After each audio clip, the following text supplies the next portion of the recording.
Hello there and a very warm welcome.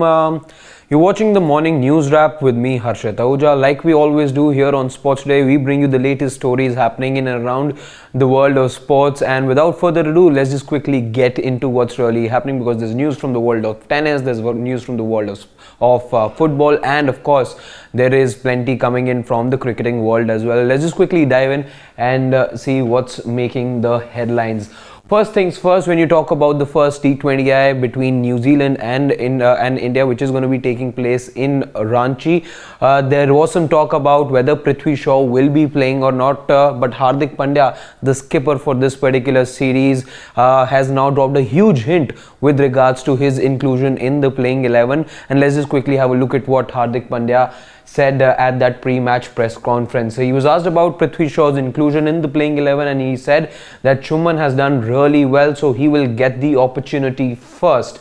He also says then that Shuman will start because the way that he is batting, he will obviously be in the team. So now, given how Team India has positioned itself in the T20I scheme of things, they've opened with Shubman Gill and Ishan Kishan. It did give some results, positive results in the past as well, and it does look like Team India are going to be sticking with that same opening pair going forward as well. So even though Prithvi Shaw is going to be on the bench and is available for selection after a long time, in fact just about 500 days I believe it's been that he's not been in the playing 11 for India, but it does look like that today as well he will be on the bench. Given what Hardik Pandya has said, doesn't look like Team India would like to chop and change because of this new template that we are seeing them sort of follow, which is a left hand right hand combination right up top, and of course a much aggressive approach. Yes, you could argue that that Prithvi Shaw also can give you the impetus right there at the top, but it does look like India are going to persist with Ishan Kishan and Shubman Gill up top, and it's for that reason why we say that Prithvi Shaw is unlikely to make the playing 11. Let's now tell you what else is happening in the world of cricket. Well, Ravindra Jadeja, of course the man to whom attention has now begun to shift already.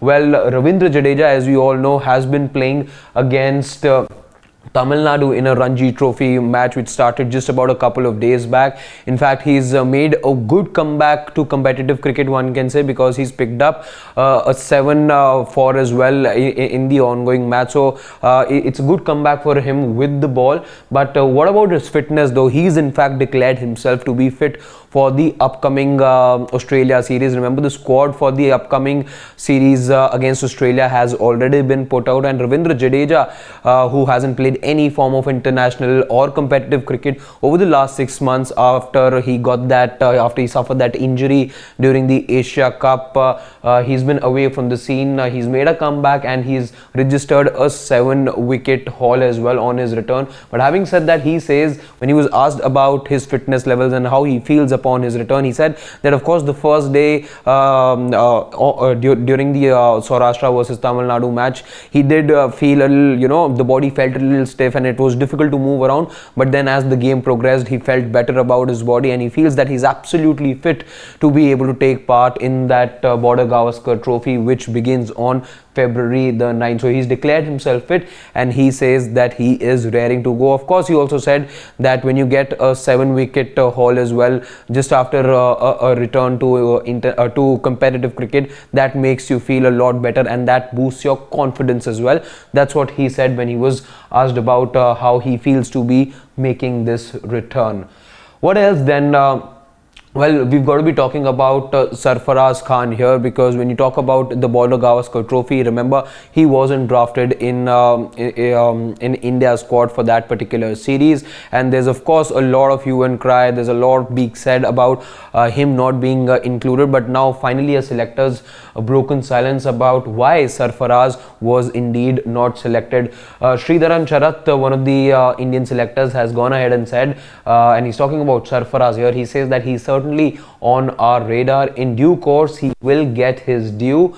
While picking the team, we have to consider things like composition and balance, and I think that's the key over here. When you look at the statement very closely, we here at Sports Today have already highlighted this in the past, that it is the composition of the team that doesn't sort of make you go with him, because you've got Ishan Kishan, you've got KS Bharat as well in the ranks, you've got KL Rahul, let's not forget, who can keep wickets too. Perhaps it's the fact that Sarfaraz isn't a proven keeper, which is why he's not there. And of course the Indian top order looks pretty much sorted at the moment, which is why Sarfaraz doesn't fit into the scheme of things right now. But Sridharan Sharath very clearly saying that Sarfaraz nevertheless is on the radar of the selectors, and given the performances that Sarfaraz has put in, remember he's already scored 3 tons in the ongoing Ranji Trophy season, and let's not forget about the fact that he has piled on about 800-900 runs in the previous seasons of the Ranji Trophy. So he looks to be in good touch for a couple of years. He is knocking on the door,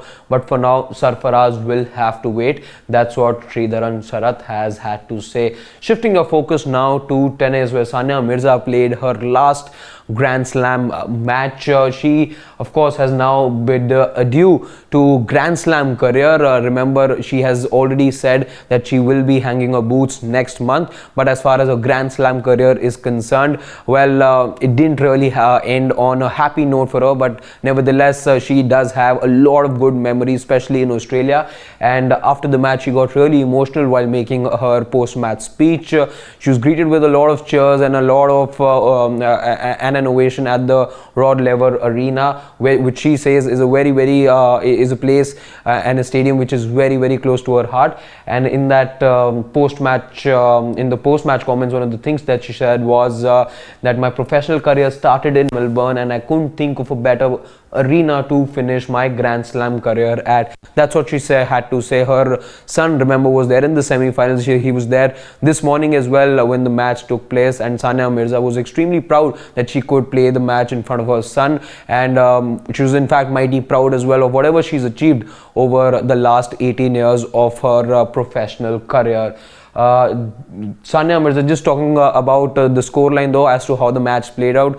Bopanna and Mirza, well, they did take some lead in the first set, but then sort of squandered it, lost the first set 7-6, and in the second set they lost 6-2. Just were out of sorts after that tiebreaker in that first set, and then in the second match just all over the place, and which is why the Brazilian duo ended up winning over Rohan Bopanna and Sania Mirza. Lastly though, a quick update from Spain as far as the Copa del Rey is concerned. Real Madrid are now through to the semi-finals of the Copa del Rey for this year, and that was courtesy a comeback that we saw from the Real Madrid players. They ended up defeating Atletico Madrid 3-1. It was in fact Morata who had given the lead to Atletico in the 19th minute, but as we've seen with Real Madrid in the past, they were quick to make a comeback.